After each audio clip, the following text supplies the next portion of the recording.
Hello hi welcome back to our channel. నేనైతే బాగున్నాను, మీరు కూడా బాగుండాలని మనస్ఫూర్తిగా కోరుకుంటున్నాను. ఫస్ట్ టైం మన ఛానల్ని చూసేవాళ్ళు సబ్స్క్రైబ్ చేసుకోండి. చేపల పులుసు ఇలా ఎప్పుడైనా ట్రై చేసిరా మీరు? నేను ఎలా చేస్తానో ఈ వీడియోలో అయితే మీరు చూసేసేయండి.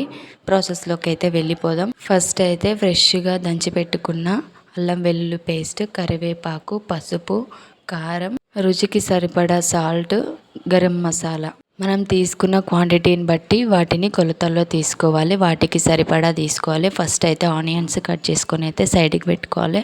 తర్వాత అయితే చింతపండును నానబెట్టుకొని అయితే పెట్టుకోవాలి, సైడ్కి అయితే పెట్టుకోవాలి. ఫస్ట్ అయితే ఫిష్ని సాల్ట్, పసుపు వేసి అయితే బాగా నీట్గా ఇట్లా కలుపుకొని అయితే ఫ్రెష్గా అయితే నీట్గా కడుక్కోవాలన్నమాట. ఎందుకంటే వాటిలో నీచు వాసన వస్తుందన్నమాట. సో నీచు వాసన రాకుండా ఫస్ట్ పసుపు, సాల్ట్ వేసుకొని అయితే కలుపుకుంటే ఏమవుతుందంటే దాంట్లో ఉన్న నీచు వాసన ఇంకా చేపలు అంటేనే నీట్గా ఫ్రెష్గా కడుక్కుంటేనే వాటిలో ఉన్న నీచు వాసన అనేది అయితే బయటికి రాదు. సో కొంతమంది చేస్తే ఏమవుతుందంటే ఫస్ట్ చేసినప్పటి నుంచి తిని మొత్తం అయిపోయిన తర్వాత కూడా ఆ నీచు వాసన అనేది అయితే పోదనమాట. సో గిన్నెలకు కూడా ఆ స్మెల్ అయితే వస్తుంది. సో ఫస్ట్ అయితే చేపల ముక్కలు ఉంటాయి కదా, వాటిని అయితే నీట్గా లోపల కూడా ఏమైనా బ్లడ్ ఏమైనా ఉంటే కూడా మొత్తం తీసేసి అయితే నీట్గా ఫ్రెష్గా కడుక్కోవాలన్నమాట.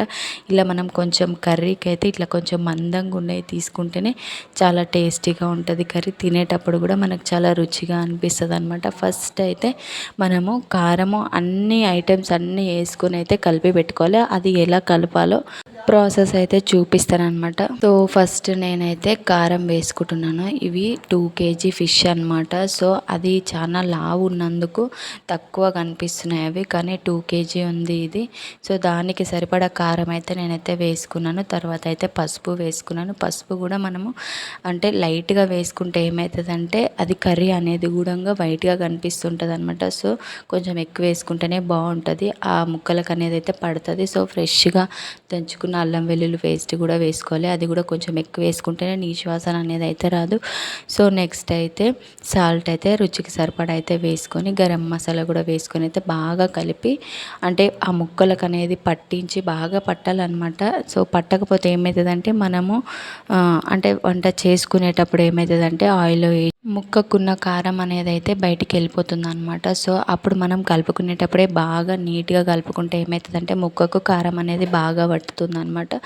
సో ఫస్ట్ అయితే మనం కడాయి పెట్టుకొని స్టవ్ అయితే వెలిగించుకోవాలన్నమాట. వెలిగించుకున్న తర్వాత దానికి సరిపడా ఆయిల్ అయితే వేసుకొని సన్నగా కట్ చేసుకున్న ఆనియన్స్, కరివేపాకు, మళ్ళీ కొద్దిగా అల్లం వెల్లుల్లి పేస్ట్ అయితే వేసుకోవాలన్నమాట. వేసుకున్న తర్వాత అయితే అవి కొంచెం బ్రౌన్ కలర్ వచ్చిన తర్వాత అయితే ఈ ఫిష్ కలిపి పెట్టుకున్న ఫిష్ ఏదైతే ఉందో అదైతే మనం కడాయిలో అయితే అన్నీ ఒక్కొక్కటిగా మెల్లగా వేసుకోవాలన్నమాట. సో అట్లా మెల్లగా వేసుకోకపోతే ఏమవుతుందంటే అవన్నీ అయితే విరిగిపోతుంది అనమాట. చూసుకొని అయితే మెల్లిగా వేసుకోవాలి.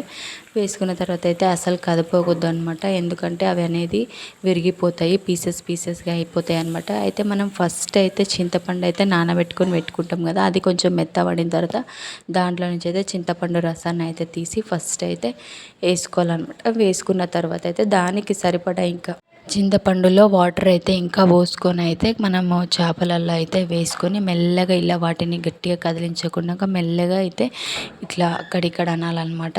అన్న తర్వాత అయితే వాటికి సరిపడా మళ్ళీ వాటర్ అయితే పోసుకోవాలన్నమాట. ఎందుకంటే చేపల పులుసు అంటేనే గ్రేవీ అట్లా ఎక్కువ ఉంటేనే చాలా టేస్టీగా ఉంటుంది అనమాట. సో తర్వాత అయితే మనం ఏమీ వేయనవసరం లేదు, ఎందుకంటే ఫస్టే అన్నీ చూసుకొని అన్నీ అయితే వేసుకున్నాం కాబట్టి ఇంకా మధ్యలో ఏం యాడ్ చేయనవసరం లేదు. సో ఫస్ట్ అయితే మనం వాటిని కదిలించకుండా మెల్లగా ఒక్కోసారి మధ్యలో ఇలా అయితే కలుపుకోవాలి. ఎందుకంటే అటు ఇటు ఎందుకంటే వాటర్ వేసినాం అదంతా వేసినాం కాబట్టి ముక్క అనేది అయితే విరిగిపోతుంది. సో స్లోగా అయితే అటు ఇటు కదుపుకోవాలన్నమాట. మనం ఎంతసేపు కూరను అనేది ఉడికించుకుంటే అంత టేస్టీగా ఉంటుంది అనమాట ఈ చేపల పులుసు అనేది. సో మనము మూత పెట్టేసుకుని అయితే పులుసు అనేది పల్చగా కాకుండా ఇలా గట్టి గ్రేవీ వచ్చే వరకు పైన ఆయిల్ తేలే వరకు అయితే మనం ఉడికించుకోవాలన్నమాట. మధ్యలో ఇలా మెల్లగా కదుపుకుంటాం అనమాట. సో తర్వాత అయితే పైనంగా ఆయిల్ వచ్చిన తర్వాత కొత్తిమీర అయితే పైనంగా వేసుకొని గార్నిష్ చేసుకొని తినేస్తే అయిపోతుంది. సో ఈ వీడియో మీకు నచ్చిందని అనుకుంటున్నా. మీకు నచ్చినట్లయితే please subscribe and share, like. Thank you. Bye bye.